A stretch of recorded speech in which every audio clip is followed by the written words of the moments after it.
नमस्कार, स्वागत आहे तुमचे आमच्या चॅनलमध्ये। आवाज महामुंबईचा, शोध बातमीचा, कौल मनाचा। चला तर मग आमचे चॅनल शेअर करा, लाईक करा आणि सबस्क्राइब करा। धन्यवाद। माजी आमदार श्री मनोहर शेठ भोईर यांचा चक्रीवादळात नुकसानग्रस्त कळंबुसरे गावाला मदतीचा हात। नुकताच आलेल्या चक्रीवादळामध्ये उरण तालुक्यातील कळंबुसरे गावाला मोठ्या प्रमाणात फटका बसला होता। त्यामध्ये ग्रामस्थांचे मोठ्या प्रमाणात नुकसान झाले होते।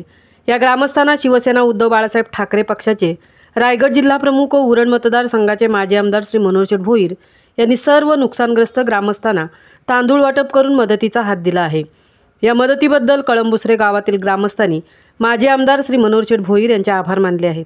यावेळी सरपंच सौ उर्मिला नाईक, ॲडव्होकेट निनाद नाईक, उपसरपंच प्रशांत पाटील, ग्रामपंचायत सदस्य गजानन गायकवाड, समीर म्हात्रे, रेश्मा पाटील, शाखा प्रमुख श्री रमेश पाटील, उपशाखा प्रमुख श्री पद्माकर पाटील, उपविभाग प्रमुख श्री प्रकाश पाटील, माजी शाखा प्रमुख रामचंद्र नारायण पाटील, माजी उपशाखा प्रमुख हिराचंद पाटील, ज्येष्ठ शिवसैनिक हिरामण पाटील, विलास पाटील, सुशांत नाईक, गुरुनाथ नाईक, प्रफुल्ल ठाकूर, पंकज नाईक, मनोहर नाईक व कार्यकर्ते उपस्थित होते।